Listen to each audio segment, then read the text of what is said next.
श्री शिवाय नमस्ते में आपका स्वागत है मेरे चैनल ज्ञान लोक में। कामिका एकादशी का व्रत जो कि 21 जुलाई 2025 को पड़ रहा है और कामिका एकादशी की व्रत कथा सुनने मात्र से ही भगवान विष्णु आप पे अपनी कृपा बरसाते हैं और आपकी सारी मनोकामनाएं पूर्ण कर देते हैं। तो कथा कुछ इस प्रकार है। कामिका एकादशी की पौराणिक कथा के अनुसार प्राचीन काल में किसी गांव में एक ठाकुर जी थे। क्रोधी ठाकुर का एक ब्राह्मण से झगड़ा हो गया और क्रोध में आकर जो ठाकुर से ब्राह्मण का खून हो जाता है। अतः अपने अपराध की क्षमा याचना हेतु ब्राह्मण की क्रिया उसे करनी चाहिए, परंतु पंडितों ने उसे क्रिया में शामिल होने से मना कर दिया और वह जो ब्रह्म हत्या का दोषी बन गया। परिणाम स्वरूप ब्राह्मणों ने भोजन करने से इनकार कर दिया।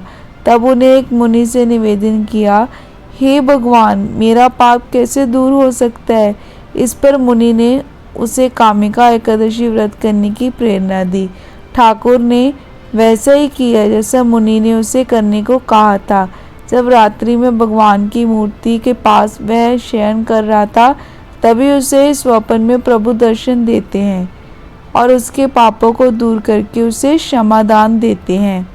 कामिका एकादशी की रात्रि को दीपदान तथा जागरण के फल का महात्म्य चित्रगुप्त भी नहीं कह सकते, जो इस एकादशी की रात्रि को भगवान के मंदिर में दीपक जलाते हैं।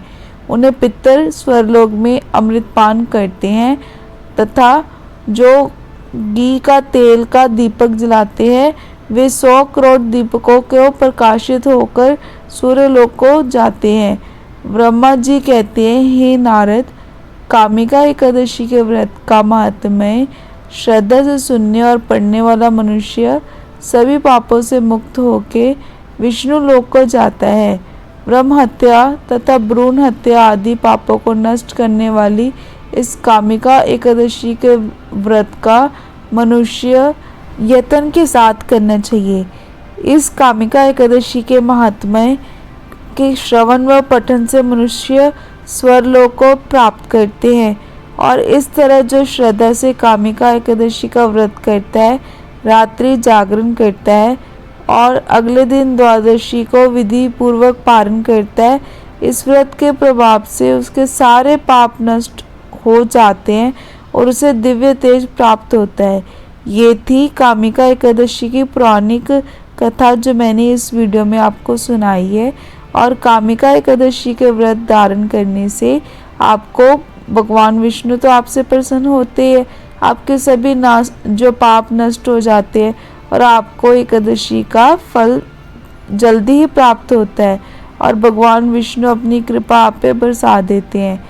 तो आपको जब व्रत करते हैं तो कथा जरूर सुननी चाहिए, जिससे आपका व्रत सफल होता है और लक्ष्मी नारायण आपसे प्रसन्न होते हैं।